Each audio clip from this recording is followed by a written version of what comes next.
Did you know that the history of salt production in India predates the British colonial period? Unearthed evidence from the Indus Valley Civilization, flourishing around 2500 BCE, tells us that salt was a valuable commodity even then.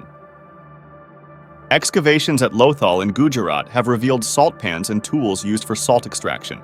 It's interesting to note that although the Rig Veda doesn't mention salt, it became a frequently mentioned substance in later texts. In fact, the Buddhist Vinayaka Pitaka and Karaka Samhita described 5 different types of salt: sea salt, rock salt, black salt, earth salt, and efflorescent salt. Sushruta went even further by describing 9 additional types, most of which were found to contain sodium and potassium. Moving forward, the Mauryan Empire, spanning from the 4th to 2nd century BCE, recognized the strategic importance of salt.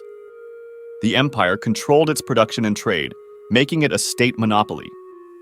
The Arthashastra, an ancient Indian treatise on statecraft, economic policy, and military strategy, described the role of the Lavanadhyaksha, or superintendent of salt, who scrutinized salt manufacturing practices and regulated trade.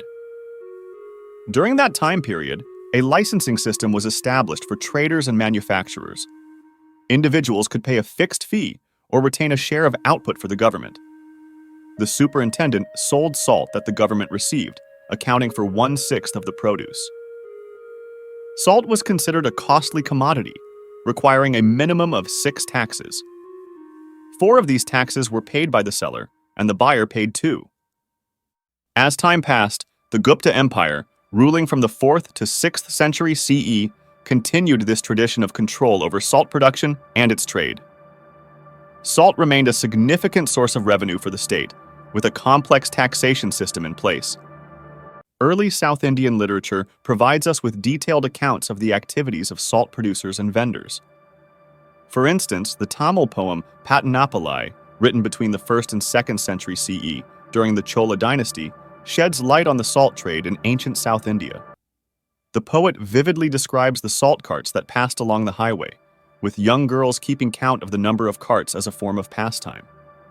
The places where salt was manufactured were primarily located in present-day Kanyakumari, Markanam, Variyur, Atharai, and Bapatla. The salt was manufactured in clayey beds and hearths of stones. The white salt manufactured in these clayey beds and hearths of stones was then transported widely, slung in 2 bags across the backs of oxen. Alternatively, salt sellers would enter villages crying out the price of salt, or entire families would creak along in carts, selling salt. To summarize, salt production in India has a long, intricate history that predates the British colonial period. From the Indus Valley Civilization's salt pans to the state-controlled monopolies of the Mauryan and Gupta Empires, and the vivid descriptions of salt vendors in early South Indian literature, salt has been a vital part of India's economic and cultural fabric for thousands of years. This story is a reminder of the profound impact of seemingly simple commodities on human civilization and history.